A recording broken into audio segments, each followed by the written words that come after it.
জানা যে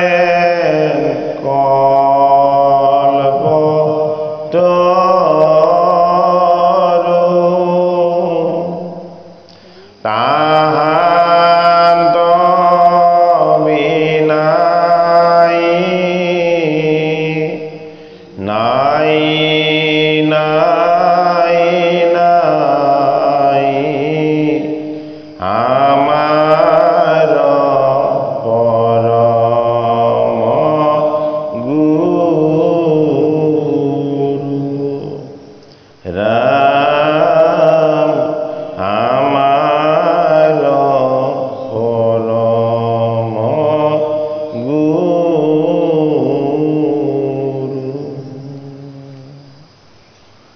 আজিৰ পাঠভাগ দশম অধ্যায় পৰীক্ষিতৰ কলি নিগ্ৰহৰ পৰা আছে।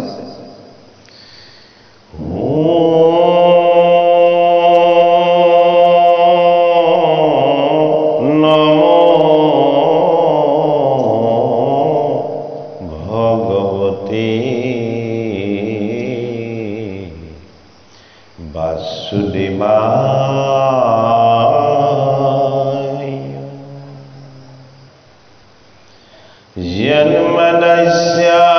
জন্মনস্যায়তি বন্নয়তি তরতে চট্ট চ বিকাশর তেনে ব্রহ্মা হৃদয় কবয়ে মুহ্যন্তে यक्षराय तेजो अणिमृदं यथा विनिमयो यट्टति चक्रुमिषा धन्नासेन सदा निरस्तकुहकं सत्यं परं धीमहि धर्मपूजिता कौतवावस्तु परमो निमच्च चरणं सतं वेदं वष्टवमत्र वस्तु शिवदं तपत्रयोमूलनं श्रीमद्भगवते महामुने किते किंवा पुरीश्वरः सज्जो हृदय अवरुद्धते यत्र किटिवे सुषुवे तत्क्षणा निगमाकल्पतरो गलितं फलं चुकामुखस्मितद्रवसंयुतं पीयता भगवतं रसमलयं मुहुर्मुहुरसिका भुवि भावुका। কৃপালো ভকত বৈষ্ণৱ সমস্তজনৰ চৰণত পুনশ্চ সেৱা জনাই দৈৱকী নন্দন কৃষ্ণৰ চৰণৰ সেৱা ধৰি নলবাৰী নামঘৰত ক্ৰমশ আগবঢ়াই অহা ভাগৱত অনুষ্ঠান ভাগৰ আজিৰ আমি পুনৰ আৰম্ভণিৰ ফালে গৈছোঁ। পৰীক্ষিতৰ কলি নিগ্ৰহ শুনি মুখ নকৰিহি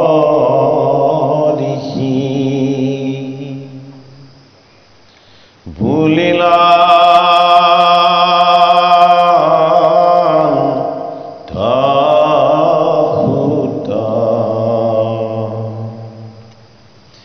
এইটো হিতে আশ্চৰ্য যেন ভৈলয়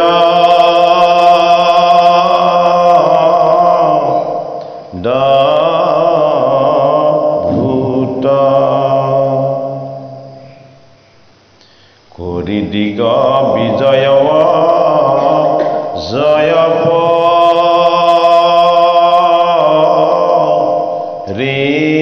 ৰেখিতে পাইলা পাছে কুৰুক্ষেত্ৰ ৰথে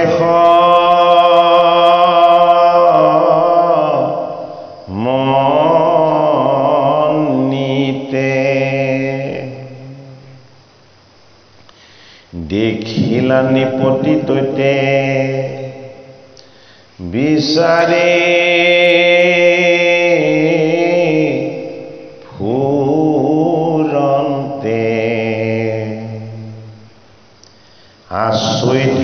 বিষ দুয়ো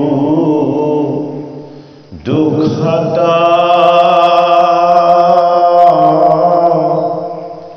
কান্দতে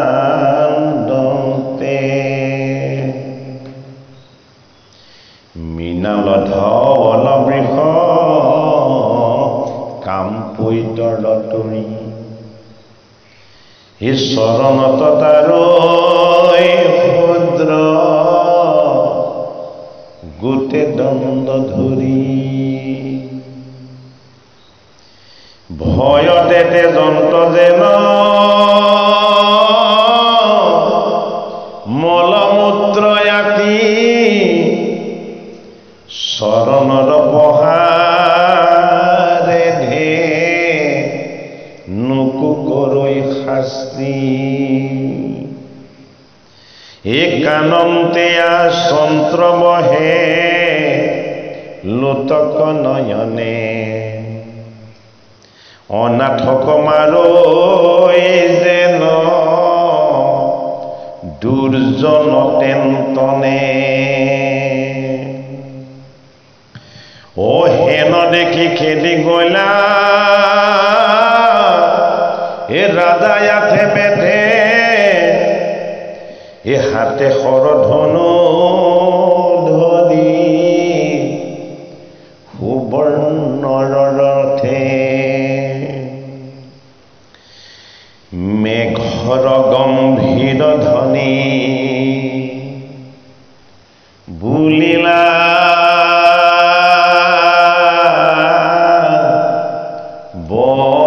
বচন কোনতই কহ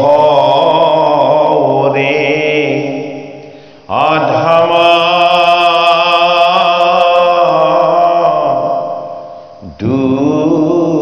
দুৰ্জন মোহুৰ ৰাজ্যত কৰ হিমত দুৰ্বল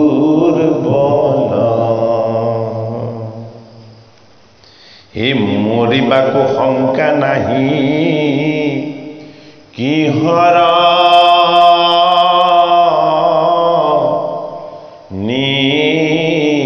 নিষ্ফল নৃপতিৰ বেশত ৰৈ কৰ্মত চান্দাল হেন জান পাইলো আহি তোৰ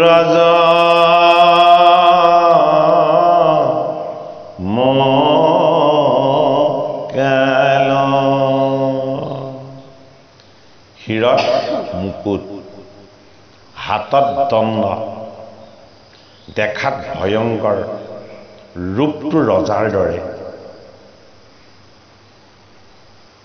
পৰীক্ষিত নৃপতিয়ে তেওঁৰ ককাক সকলে এৰি থৈ যোৱা ইন্দ্ৰপ্ৰস্থ আৰু হস্তিনাপুৰ এই দুইখন ৰাজ্য দিগ্বিজয় কৰিছে দিগ্বিজয় মানে দিশবিলাকত সমস্ত ঠাইত ধৰ্ম বৰ্তি আছে নে নাই তাৰ সন্ধান চলাইছে আৰু কুৰুক্ষেত্ৰৰ ওচৰে পাজৰে আহি পাই দেখিছে এটি ধবল সুত অৰ্থাৎ বগা বৰণৰ বিষ আৰু এজনী ধেনুক এই পাখণ্ডৰ ভাওদৰা চাণ্ডালৰ নিচিনা দেখাত ৰজাৰ নিচিনা এই ক্ষুদ্ৰজনে চৰণত প্ৰহাৰ কৰিছে বিষয়ো কান্দিছে আৰু ধেনুও কান্দিছে তেনেকুৱাতেই আহি উপস্থিত হল ধৰ্মৰাজৰ নাতি ৰজা পৰীক্ষিত পৰীক্ষিতে সেই ক্ষুদ্ৰগোটৰ ওচৰলৈ গৈ ক'লে যে মোৰ পিতামহসকল ককাসকল ইমান ধাৰ্মিক আছিল, কোনো জীৱক কেতিয়াও অন্যায় কৰা নাছিল। এনে ধৰ্ম ৰাজ্যত এনেদৰে এই জীৱ দুটিক শাস্তি দিবলৈ, কষ্ট দিবলৈ তোৰ যে সাহস হ'ল, তোৰ মৃত্যুলৈও ভয় নাই নেকি? আৰু মেঘৰ গম্ভীৰ ধ্বনি বুলি কৈছে, অৰ্থাৎ বজ্ৰসম কঠিন বাক্য প্ৰয়োগ কৰিছে পৰীক্ষিতে। এই দেখাত নিপতিৰ দৰে কৰ্মত চাণ্ডাল সেইজন পৰীক্ষিত ৰজাই নিজেই সন্মুখ হ'ল তেওঁৰ ৰাজ্যত যে কেনে অধৰ্ম আৰু অন্যায় সংঘটিত হৈছে। সেইজনে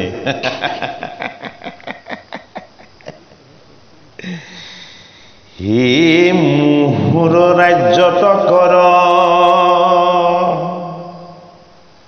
হিমত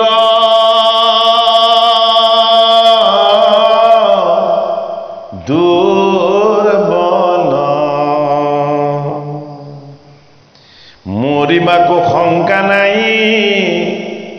কহিৰ নিষ্ফল। যে ইমান স্খলিত বা তললৈ যোৱা, অধপতন হোৱা এই জীৱহিংসাৰ দৰে উপবৃত্ত কাম কৰিবলৈ পুণ্যময় পাণ্ডৱৰ নাতিৰ ৰাজ্যত সাহস কৰা, তোৰ মৃত্যুলৈও ভয় নাই। ইয়াত জীৱক ঈশ্বৰৰ দৰে প্ৰেম, দয়া আৰু কৰুণা এইবিলাক কৰা হয়। কোনো জীৱক কোনো হিংসা নকৰে। কৃষ্ণৰ পবিত্ৰ চৰণৰ ধূলি ইয়াত পৰি আছে। ধৰ্মৰাজ যুধিষ্ঠিৰে এইখন ৰাজ্য অধৰ্ম অন্যায়স্বৰূপ দুৰ্যোধন, দুঃশাসন, কৰ্ণ আদিক বিনাশ কৰি এইখন ধৰ্মৰাজ্য প্ৰতিষ্ঠা কৰি থৈ গৈছে। এই ধৰ্মৰাজ্যত তই এনে অন্যায় কৰিবলৈ ইমান তোৰ স্খলন, অৰ্থাৎ হেৰৌ নিষ্খল। নিষ্খল মানে নিস্বভাৱযুক্ত, বেয়া আচৰণযুক্ত। তোৰ মৃত্যুলৈও ভয় নাই নে? এনে বেয়া কাম কৰিলে ধৰ্ম ৰাজ্যত যে মৃত্যুদণ্ড হ'ব। ই নিপতিৰ বেশতই কৰ্মত চাণ্ডাল এ হেন জান পাইলো আখি তোৰ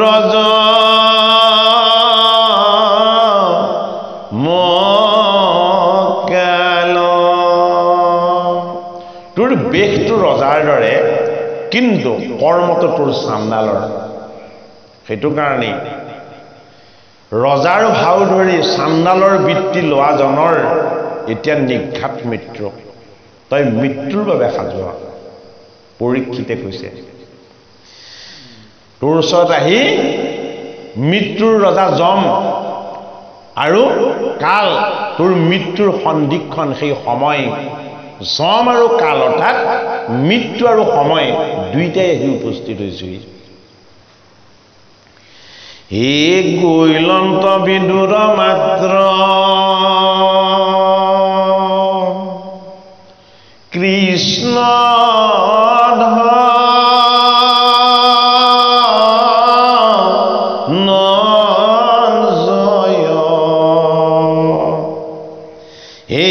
কতে অন্যায়ক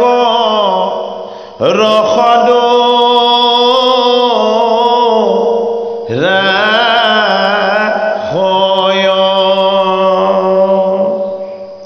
অময়ী বিদ্যমানে তোৰ এতমা নগহ এ কৰো শিৰ সেন দুষ্ট খনিতে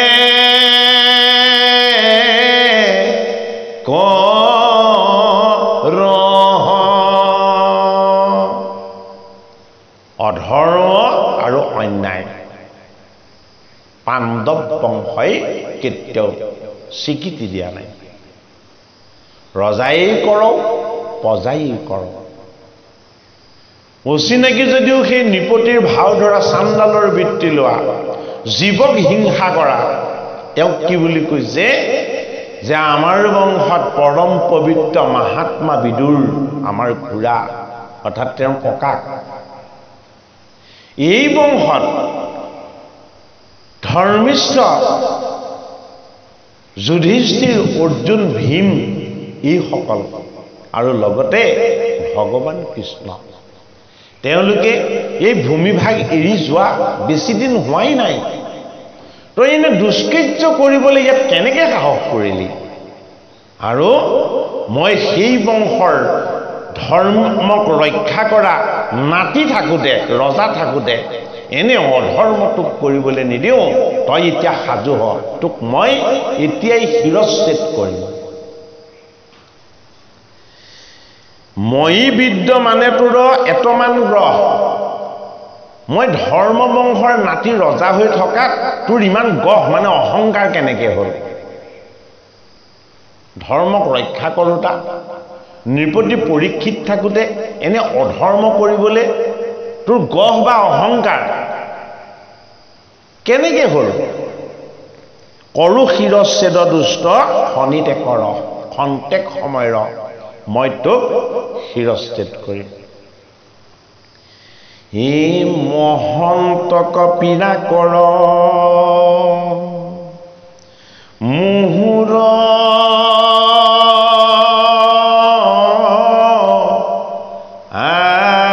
আগত,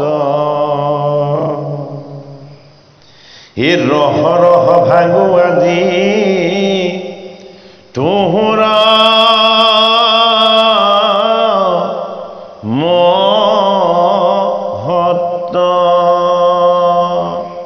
মহন্তক পীড়া কৰ মানে কি? বিষ হ'ল ধৰ্মৰ তত্ত্ব, গৌ মাতা গাভী হ'ল বেদৰ তত্ত্ব। এইটো কাৰণে ধৰ্মৰূপী বিষ আৰু ধেনুৰূপী এই গৌ মাতা পৃথিৱীক এইসকল মহান ঈশ্বৰৰ মহান তত্ত্ব, এওঁলোক মহন্ত। মহন্তক শাস্তি দিবলৈ তই সাহস কৰিছ? সেইটো কাৰণে তোৰ মহন্তকো শাস্তি দিবলৈ তই যে যত্ন কৰিছ, তোৰ এই মহান সাহস, বৰ সাহস, মই এতিয়াই তোৰ গুণ কৰিম। পৰীক্ষিতে কৈছে, ইহি বুলি পৰীক্ষিত পৰম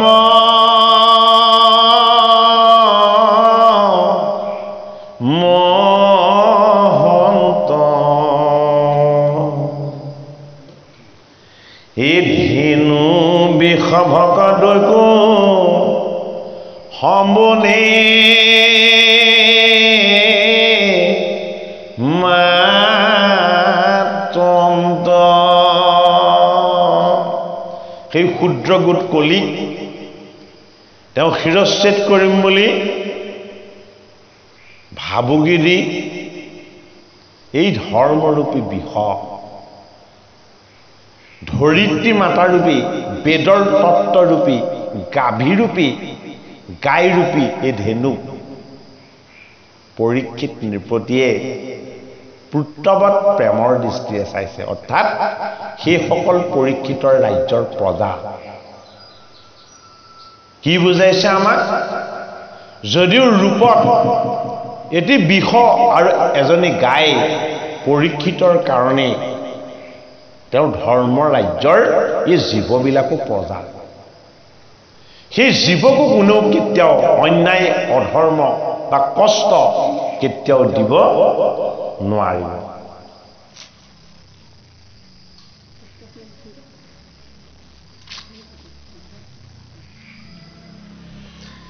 হেৰা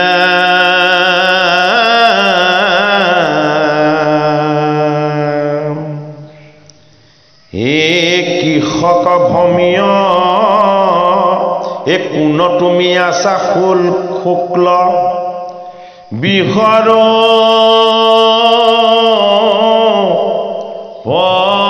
পধাৰী, একেবাৰে তোমাৰ ভাঙি লেকতি নি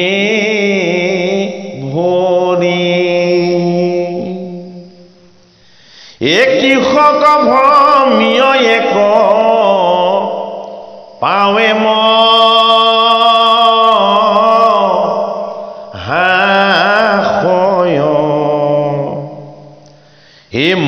পাইলো আশী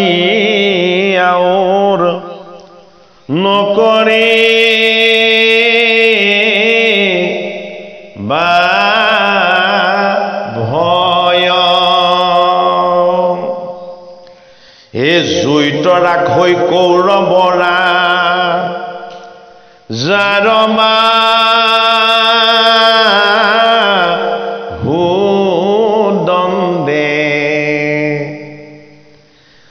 সুকে সিটো লোকৰনো তকন তো পৰে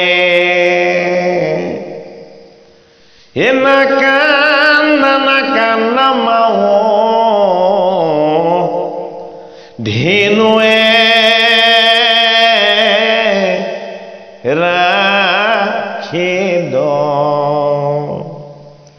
হে কৰো আজি তোমাৰ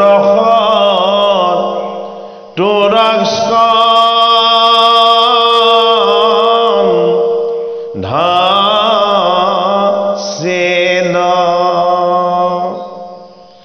কৃষ্ণৰ সেৱক ইটো ৰাজাৰ ৰাজ্যত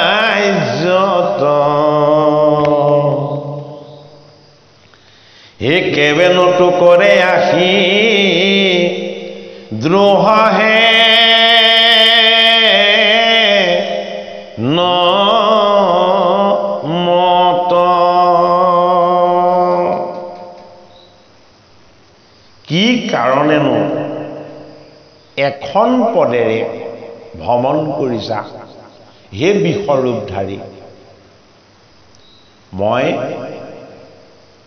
সমস্ত জীৱ আৰু প্ৰজাৰ কুশল আৰু মংগল তথা কল্যাণ সাধন কৰিবৰ কাৰণে এই ৰাজ্যখন মই শাসন কৰি ৰজা হৈ আছো গতিকে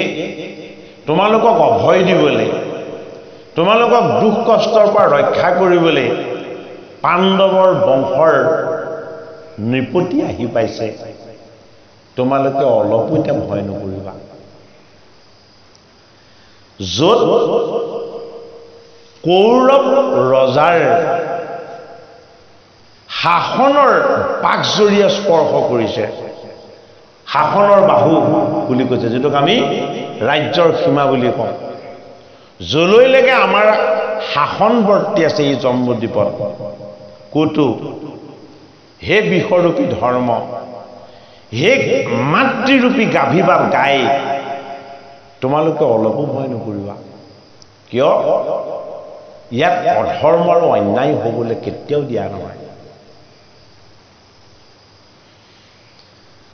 সুকে সিটো লোকৰ লোটক নতু পৰে য'ত কৌৰৱৰ ৰজাৰ অৰ্থাৎ পাণ্ডৱসকলৰ শাসন বৰ্তি থাকে তাত কোনো প্ৰজাই কোনো প্ৰাণীয়েই সুখ কৰাৰ প্ৰয়োজন নাই তেওঁলোক সদায় আনন্দত থাকিব লাগিব নাকান্দা মাও ধেনু এৰা খেত হে মোৰ মাতৃস্বৰূপা হে গাভী হে ধেনু হে গাই তুমি মোৰ মাতৃৰ দৰে ভক্তিপৰায়ণ মমতাপৰায়ণ তোমাৰ দুখ মই কেতিয়াও হ'বলৈ নিদিওঁ কৰো আজি তোমাৰ শত্ৰুৰ স্কন্ধছেদ তোমাক দুখ দিয়া কষ্ট দিয়া তোমাৰ যি শত্ৰু সেই শত্ৰুৰ মই আজি স্কন্ধছেদ কৰিম শিৰচ্ছেদ কৰিম কৃষ্ণৰ সেৱক ইটো ৰাজাৰ ৰাজ্যত এইখন সাধাৰণ ৰজাৰ ৰাজ্য নহয় জগতৰ স্বামী দৈৱকী নন্দন কৃষ্ণ যিজন জগতৰ পৰম পিতা পৰমেশ্বৰ সেইজন মহান ঈশ্বৰৰ সেৱকৰ ৰাজ্য এইখন গতিকে কৃষ্ণৰ সেৱকৰ ৰাজ্যত কেতিয়াও অধৰ্ম আৰু অন্যায় হ'ব নোৱাৰে এই আশ্বাসকাৰ পৰীক্ষিত নৃপতি এই কথাখিনি নৈমিষ ক্ষেত্ৰত সত্যপাতি বেদজ্ঞ ব্ৰাহ্মণসকলে সুতমুনিৰ মুখপদ্মে শ্ৰৱণ কৰিছে সৌনকাদি সহস্ৰ ঋষিয়ে এই পৰীক্ষিতৰ পৰম পবিত্ৰ চৰিত্ৰ কথা হে ৰাম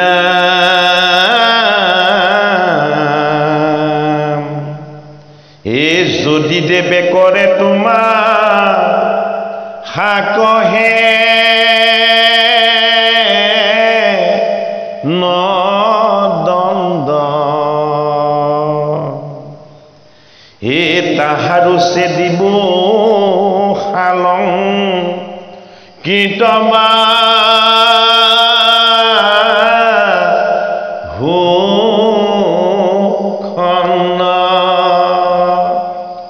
হেৰা ধেনুৰূপী মোৰ মাতৃ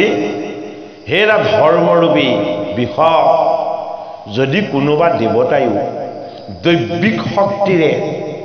তেওঁলোকৰ বহুত দীঘল আৰু বহল শালংকিত অৰ্থাৎ শক্তিশালী অলংকাৰযুক্ত বাহুৱে যদি তোমালোকক এনেকুৱা কষ্ট দিছে মই তাৰ বাহুখণ্ড ছেদ কৰিম পৰীক্ষিত নৃপতিয়ে কৈছে এহে নশুনি ধৰ্মে তাংক দিলন্দ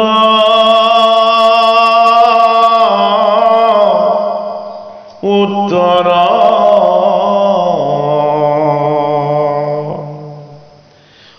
কি কহিব কথা মই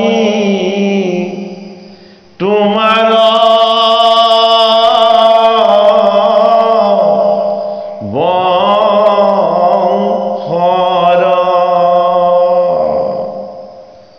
এতিয়া বিষ বা গাভীয়ে জানো বাক্য ৰাখিব পাৰে নোৱাৰে সেইটো কি যুগ দাপৰ যুগ কলিৰ প্ৰাৰম্ভহে হৈছে তাত কি জীৱবিলাকে মাতিব পাৰে কেনেকে মাতিব পাৰে মুখেৰে নেমাতে আত্মদৰ্শীজনে আত্মাৰে তেওঁলোকৰ বাক্য আদান প্ৰদান কৰে পৰীক্ষিত মাতৃৰ গৰ্ভত বিষ্ণু দৰ্শন লাভ কৰি অহা পৰম পবিত্ৰ বৈষ্ণৱ তেওঁৰ আত্মাৰ সম্বন্ধৰে পশু পক্ষীৰ লগতো আলাপ কৰিব পাৰে কিয় তেওঁৰ লগত আত্মদৰ্শনযুক্ত ঈশ্বৰ তত্ত্ব বংশৰ পুণ্যৰ প্ৰভাৱ কাৰণেই তেওঁৰ লগত সেইখিনি আছে সেইটো কাৰণে ধৰ্মৰূপী এই বিষয় এতিয়া কৈছে যে তোমালোকৰ বংশৰ কথা মই কি কম হে পাণ্ডুৰ নাতি হে যাৰ গুণে তুষ্ট হৈয়া বহুদে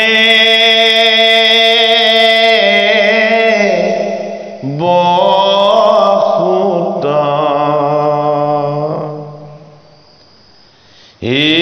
হুৱন্ত সাৰথি কত সভাস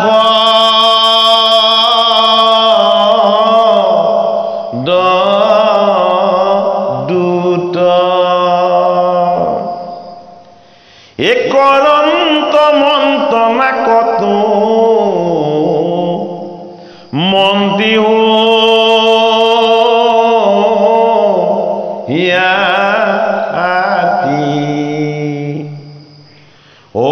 নিদ্ৰাইৰি খান্দা ধৰি ৰাখি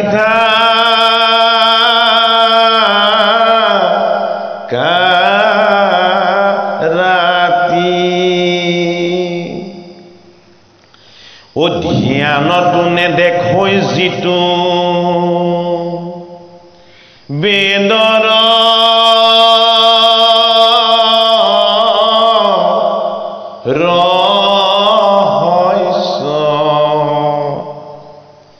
হে কৰিলে কতাহাং কুপান দুৰব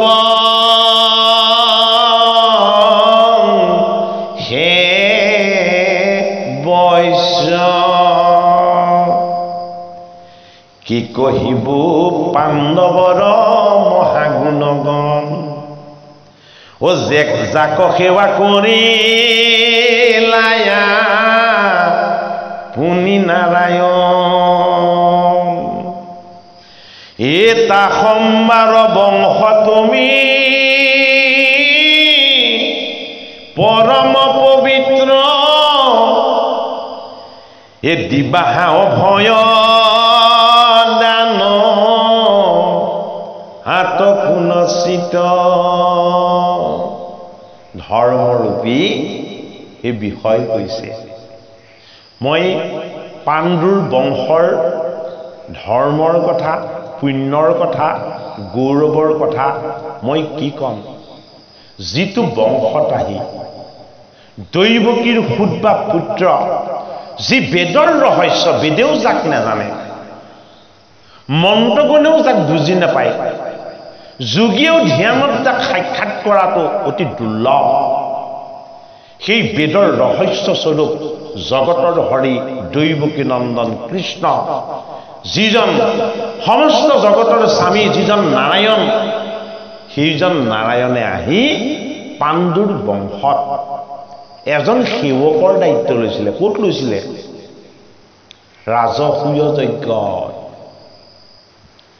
ৰাজসূয় যজ্ঞত সকলোকে সকলো দায়িত্ব দিয়া হ'ল দুৰ্যোধনক কি দিছিলে যে দ্ৰব্য কাৰণৰ ভঁৰালৰ পৰা যিমান সমৃদ্ধিশালী বস্তু আছে গোটেইখিনি তুমি উলিয়াই দিবা সেইটো দায়িত্ব কোনে দিছিলে দিছে ধৰ্মৰাজে কিন্তু পৰামৰ্শকাৰ পৰামৰ্শ কৃষ্ণৰ যে তোমাৰ ভাতৃ দুৰ্যোধনক তেওঁ কৰি ভাল পোৱা এটা কাম দিব লাগিব মানে বোলে কি দায়িত্ব দিব লাগিব বোলে ৰাজভঁৰালৰ দ্ৰব্য কাৰণ ভকতৰ কাৰণে ব্ৰাহ্মণৰ কাৰণে দান দক্ষিণাৰ কাৰণে উলিয়াই দিয়া কামটো এই দুৰ্যোধনক কৰিবলৈ দিবা বোলে কিয় কৰিবলৈ দিবা বোলে তেওঁ দিওঁতে নিজলৈ একো ৰাখিব নিবিচাৰে যিমানে ইহঁতৰ চব শেষ হৈ যাওক বুলি দিব সিমানে 10 গুণে বাঢ়ি যাব তাত ই গোটেই জীৱনটো দি থাকিলেও শেষ কৰিব নোৱাৰিব গতিকে আনক দিবৰ সময়ত আমাৰ স্বভাৱ দুৰ্যোধন হ'ব লাগে তাকেতো আকৌ সেইটো কাৰণে আছে তেওঁৰ লগত ঈশ্বৰে দিছে তেওঁ দিবৰ সময়ত দুৰ্যোধন ল'বৰ সময়ত নহয় বুজাইছে এইটোকে অহংকাৰ পকা হৈ যোৱাকে দিব লাগে এইটো বুজাইছে আৰু সমস্ত দায়িত্ব ভাগে ভাগে দিয়াৰ পাছত অন্তিম দায়িত্ব বাসুদেৱ কৃষ্ণই নিজে বাছি লৈছে হে ধৰ্মপুত্ৰ হে দাদা যুধিষ্ঠিৰ তোমালোকে এই ৰাজসূয় যজ্ঞত যদি মোক একো কাম নিদিয়া তেতিয়াহ'লে মই তোমালোকৰ জ্ঞাতি কুটুম্ব নহয় এইটোৱেই সকলোৱে জানিব মই যে মোৰ পানৰ পেহী কুন্তীৰ অতি মৰমৰ ভতিজা এইটো কোনেও নাজানিব গতিকে এটা সেৱা কৰাৰ সুযোগ মোকো দিব লাগিব তেতিয়া ধৰ্মপুত্ৰই ক'লে হে বাসুদেৱ তুমি সমস্ত কৰ্মৰে কৰ্তা তুমি নাৰায়ণ তুমি তোমাৰ মহিমা প্ৰকাশ কৰিব বিচাৰিছা কিন্তু এই ধৰ্মপুত্ৰ যুধিষ্ঠিৰৰ তুমি এইটোকে কৰা বুলি কোৱাৰ আজ্ঞা দিয়াৰ অধিকাৰ নাই ধৃষ্টতা নাই গতিকে হে কেশৱ তুমি স্বয়ম্ভু তুমি স্বতন্ত্ৰ তুমি স্বাধীন তোমাক মই একো বাক্যৰে কেতিয়াও অধীন কৰিব নোৱাৰো গতিকে তোমাৰ নিজৰ ইচ্ছাৰে তুমি যি দায়িত্ব পালন কৰা মোৰ সেয়াই আজ্ঞা হ'ব তা বাসুদেৱ কৃষ্ণই কি কৰিলে যে যিমান যজ্ঞলে ব্ৰাহ্মণ আহিব সমস্ত ব্ৰাহ্মণৰ চৰণ ধুওৱা কামটো মই কৰিম বোলে কিয় কৰিম মোৰ চৰণত যি জল দিয়ে তাৰ ব্ৰহ্ম জ্ঞান বাঢ়ি যায় ঈশ্বৰ জ্ঞান বাঢ়ি যায় বেদৰ জ্ঞান বাঢ়ি যায় মই যাৰ চৰণত জল দি দিম তাৰ সমস্ত জ্ঞান মোলৈ গুচি আহিব আওপকীয়াকে সমস্ত ব্ৰাহ্মণৰ ব্ৰহ্মত্ব জলৰূপী নাৰায়ণৰ ঈশ্বৰ তত্ত্ব অৰ্পণ কৰি বাসুদেৱ কৃষ্ণতে আকৌ সকলোখিনি লীন কৰি ল'লে সেইটো কাৰণে তপ জপ দান যজ্ঞ সমস্ত বিলাকৰ সাধন কেৱল বাসুদেৱ কৃষ্ণ কৃষ্ণৰ নাম কৃষ্ণৰ গুণ কৃষ্ণৰ যশ আৰু কৃষ্ণৰ উপাসনা ইয়াতে তপ জপ দান তীৰ্থ ব্ৰত সমস্তখিনি সাধন হৈ যায় ধৰ্মই কৈছে যিটো বংশত স্বয়ং নাৰায়ণে আহি সেৱা কৰে সেই বংশৰ মহিমাৰ কথা মই কি কম অৰ্থাৎ যিটো বংশত সভাসত মণ্ডনাৰ এটা মন্দি ৰথৰ সাৰথি জগতৰ হৰি দৈৱকী নন্দন কৃষ্ণ হৈছে গতিকে এই বংশটো অত্যন্ত ধন্য কোনে কৈছে বিশ্বৰূপী ধৰ্মই কৈছে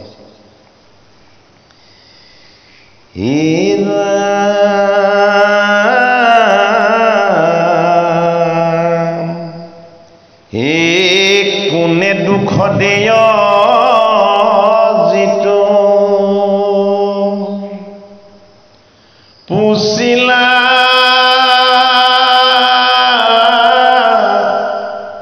সংশয়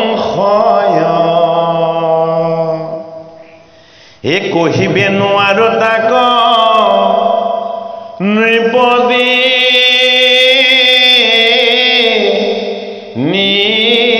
নিশ্চয় এই যে মোৰ তিনিটা পদ ভংগ কৰি দিছে মোক যে প্ৰহাৰ কৰিছে তুমি কোনে কৰিছে বুলি যে কৈছা তোমাৰ এই প্ৰশ্নটোৰ মই সংশয় ছেদ কৰি এটা কথাত উত্তৰ দি দিব নোৱাৰিম কিয় এনেকুৱা ধৰণৰ প্ৰশ্নৰ কাৰণে বিভিন্নজনে বিভিন্ন ধৰণৰ মত আৰোপ কৰিছে মই তোমাৰ আগত প্ৰতিটো মতেই এতিয়া কম জ্ঞানী বোলে দুখ দিয় আত্মায়ে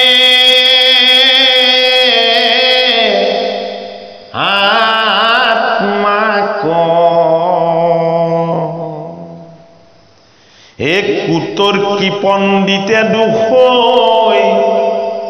নানা দে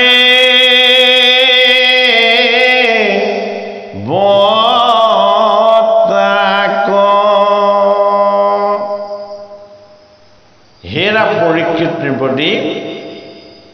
মহাজ্ঞানীসকলে কয় যে এই জগতত আত্মাই আত্মাকহে কষ্ট দিয়ে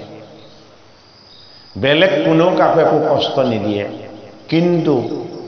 কুতৰ্কী পণ্ডিতসকলে মত আৰোপ কৰে বোলে কি দৈব্য দুখত বোলে কষ্ট হয় তেওঁলোকক কি বুলি কৈছে তেনে মত দিয়াসকলক কুতৰ্কী পণ্ডিত বুলি কৈছে আগতে ধৰ্মই আচল সত্যটো কি যে যিমান কষ্ট দিয়া নহওক কিয় আত্মাই আত্মাক দিয়ে এইটো সত্য গহে প্ৰিয় দৈৱজ্ঞৰ জ্যোতিষ প্ৰমাণ মীমাংসিকে বোলৈ সবে কৰ্মহে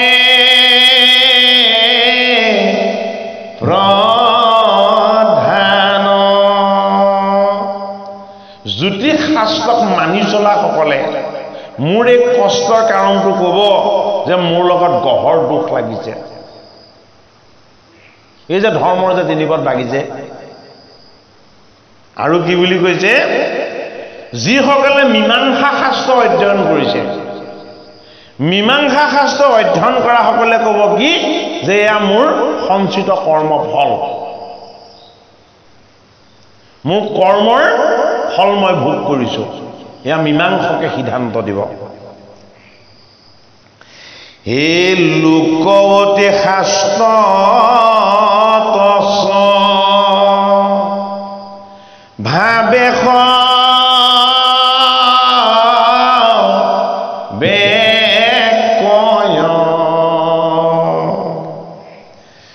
যাৰ যেন মতি কৈ নজানি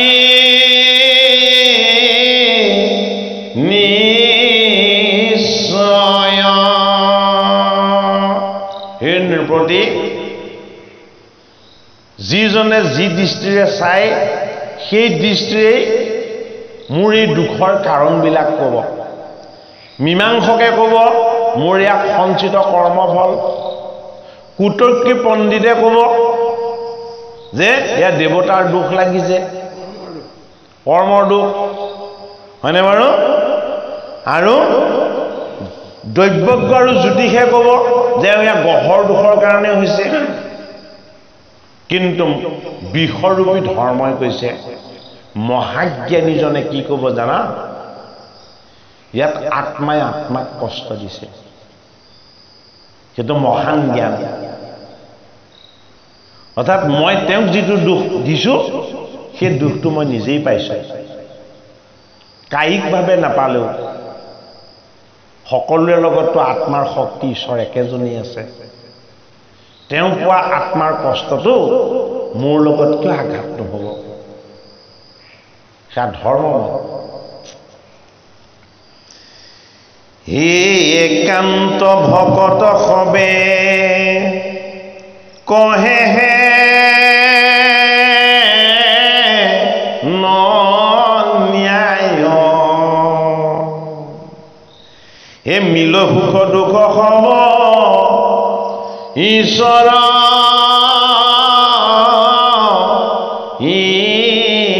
ঈশায় ভগৱন্তৰ একান্ত ভকতসকলে ক'ব হে নৃপতি এয়া যি হৈছে ভগৱানৰ ঈশ্বৰৰ ইচ্ছাতহে হৈছে তেওঁ যিটো কৰে সেইটোৱেই সত্য সেয়া কোন একান্ত ভকত এই তত্ত্ব নাপাই কহ এজা হাড় যে নমতি এই কৰিও কবি মৰিহ আপুনি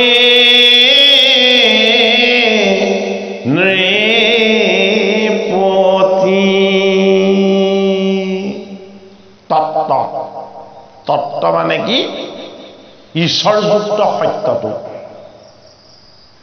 ঈশ্বৰযুক্ত সত্যটোক কি বুলি কোৱা হয় তত্ত্ব বুলি কয় সেইটো কাৰণে অৰ্জুনক কি বুলি কৈছে তত্ত্বৰূপে সখী জানি মুখ তৰিও দুৰ্গুৰ দুখ সুখ অন্তকালে হৈয়া আমাত হুই উপবেশ ঈশ্বৰক তত্ত্বৰূপত জানিলেহে অন্তিম সময়ত তেওঁক লীন যাব পৰা যাব তেওঁৰ লগত এক হৈ যাব পৰা যাব সেইটো কাৰণে ধৰ্ম ঈশ্বৰৰ এক ৰহস্য তত্ত্ব এই বিষৰূপী ধৰ্মই পৰীক্ষিত নৃপতিক আওপকীকে বুজাই দিছে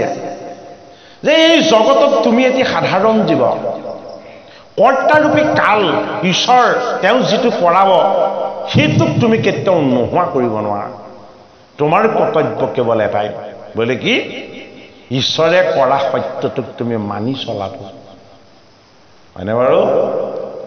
সেইটোৱে আচল ধৰ্মমত হয়নে নহয় যিটো ঈশ্বৰে কৰাব সেইটো কেতিয়াও আমি নোহোৱা কৰি দিব নোৱাৰো সেইটো কাৰণে কাষৰজনক লগৰজনক জগৰীয়া কৰি একো লাভ নাই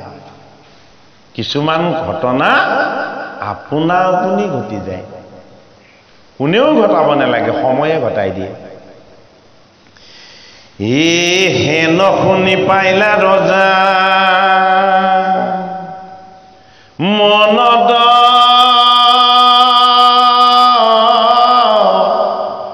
বিচাৰি ও জানিলো হেহেন্তে ধৰ্ম বিহৰো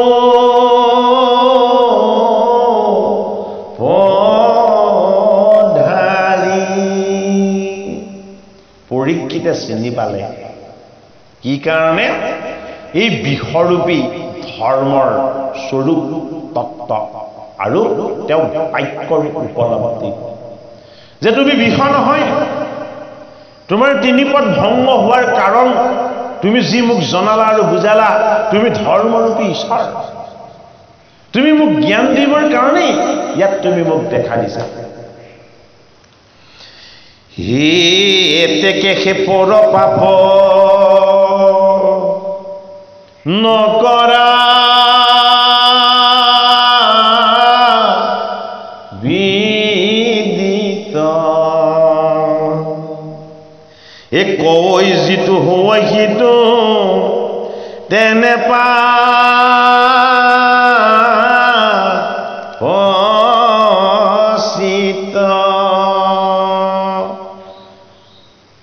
পৰীক্ষিত নিপতিয়েও বুজিলে ধৰ্মৰ মত আৰু ধৰ্ময়ো কৈ দিলে ধৰ্মৰ শুদ্ধ মতটো কি মত দিলে ধৰ্মই যে মোক সেই শুদ্ধ গোটে দণ্ডলৈ প্ৰহাৰ কৰিছে বুলি মই তেওঁক দুখ দিয়া নাই কলিক দুখ দিয়া নাই ধৰ্মই কাক দুখ দিছে যে পৰমাত্মাৰ ইচ্ছাত মোৰ যিটো হৈছে সেইটো মই মানি লৈছো মোক প্ৰহাৰ কৰোতাজন তেওঁ ৰূপত হ'ব পাৰে কিন্তু কাৰণত জগতৰ হৰি সেইটো কাৰণে এই দুখৰ ভাগ মই কাকো দিব নিবিচাৰোঁ কিয় তেওঁ বেয়া কৰিলে বুলি যদি মই তেওঁৰ অৱগুণ গাই দিওঁ এই অৱগুণত মোৰ পাপ হৈ যাব তেওঁ ধৰ্ম আছিল ধৰ্ম এ অধমে কেৱল দুখ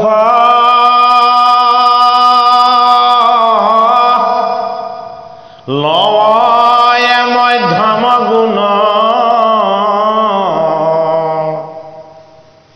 দুখ লৱে কৰি আবি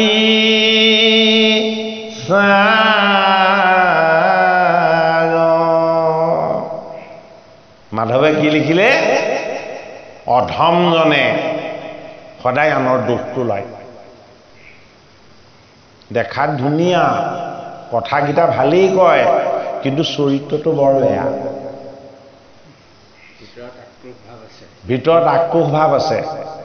মানে আপুনি এক্সৰে মাৰি চাব নালাগে আৰু তেওঁ মুখেৰে আপোনাক গোটেইকেইটা কৈ দিব মানে বাৰু সৎ সাধু সন্ত মহন্ত হলে সেইজনক চিনি পাই গ'ল সিজনক চিনি নাপালে কাক চিনি নাপালে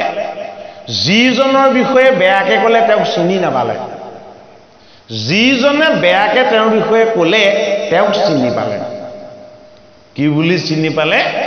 যে এওঁ আনৰ অৱগুণ গাই ফুৰে এওঁ সংগত ফুৰিব নোৱাৰি হয় নে নহয় গতিকে অন্তৰ্মুখী ঈশ্বৰৰ স্বৰূপ উপলব্ধি কৰি যিজনে প্ৰকৃত ঈশ্বৰৰ সেৱক হৈ যাব পাৰিছে যিজন প্ৰকৃত ভগৱন্তৰ একান্ত ভকত হৈ যাব পাৰিছে সেইজনে গোটেই জগতখনে ভগৱন্ত কৃষ্ণই সহাৰ দৰে আনন্দিত হৈ থকা দেখে তেওঁ ক'তো দুখ নেদেখে তেওঁ ক'তো অৱগুণ নেদেখে কোনোবাই যদি ধূলিকণামান বালিকণামান যদিও কেতিয়াবা অকণমান সহায় কৰিছে সেই কোনোকে কৈ থাকিব কোনোবাই যদি সাগৰ সমান অনিষ্টও কৰিছে কাৰো আগত কেতিয়াও নকয় যে এওঁ মোক অনিষ্ট কৰিছিল কিয় যিজনৰ লগত এই ভাগৱতে ধৰ্মৰূপত বিষৰূপত দিয়া কলি নিগ্ৰহস্বৰূপ যিটো ধৰ্মৰ সত্য তত্ত্ব এই সত্য তত্ত্বটো যাৰ লগত আছে সেইটো কাৰণে আইসকলৰ কথা বেয়াকে কয় বোলে চাৰিজনী লগ লাগিলে ভগৱানক পাহৰি সব ঘৰুৱা কথা পাতি থাকে ইগৰাকী সিগৰাকী বদনাম পাতি থাকে বুলি কয় মানে বাৰু আপোনালোকক নাই খোৱা আকৌ দেই আমাৰো ভাৰ্যা আছে মাতৃ আছে ভগ্নী আছে নহয় জানো বাৰু হা কিন্তু কাকনো বুলিম কথা এই কথাটো নহয়নে বাৰু সেইটো কাৰণে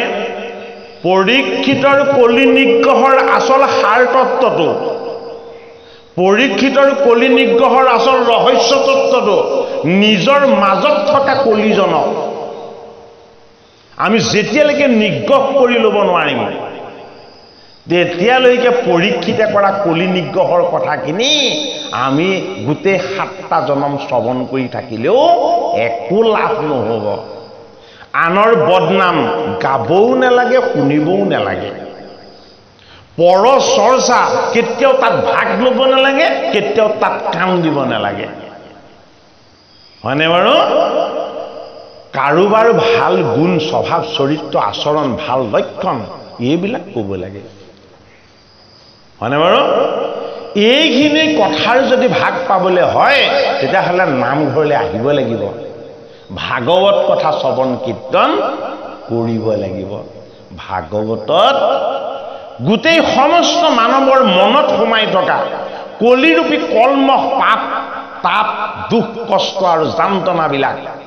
পৰীক্ষিতৰ কলি নিগ্ৰহৰ দ্বাৰা প্ৰত্যেকৰ পৰা বাহিৰ কৰি দিব বিচাৰিছে ধৰ্মৰ যিটো সত্য ধৰ্মবোধ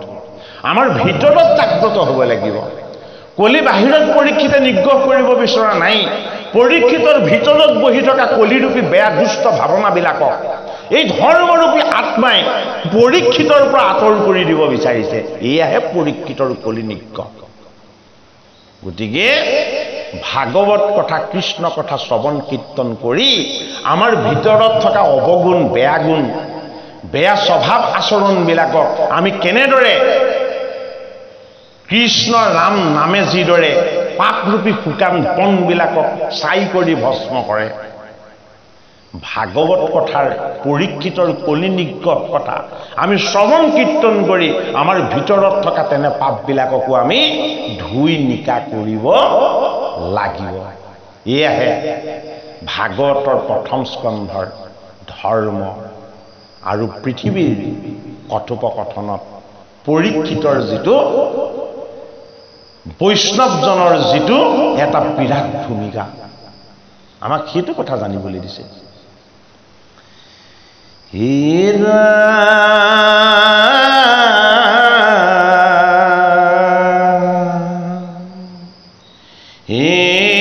হেন শুনি পাইলা ৰাজা মনদ বিচাৰি জানিলো এহেঁতে ধৰ্ম বিষৰো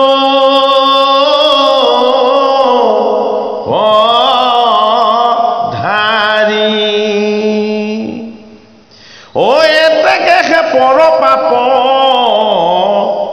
নকৰা বিদিত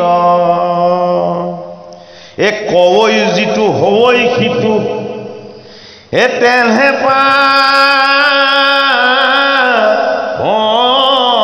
পাচিত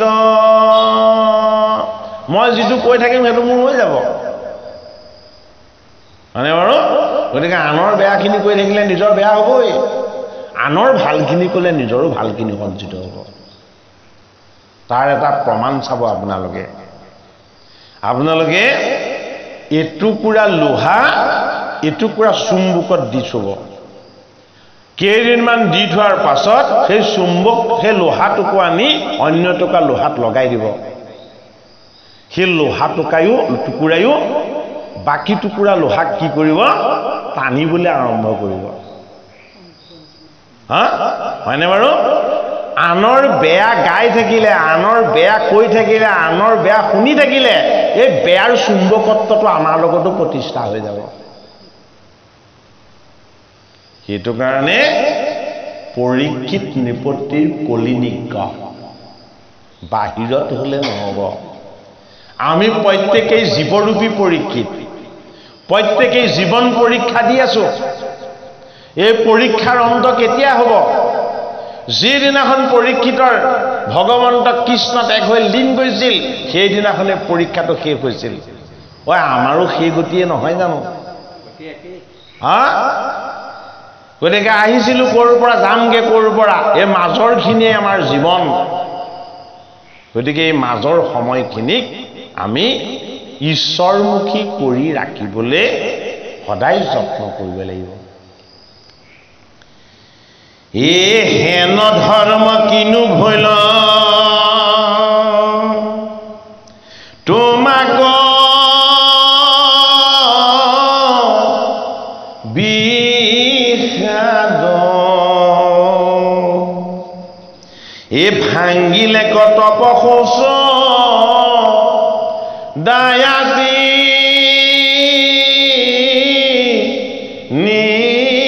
নিপাদ ও কেৱল সেয়া চয়াবে সত্যনা মে ভৰি এ তাংকু ভাঙিবা কচাৱৈ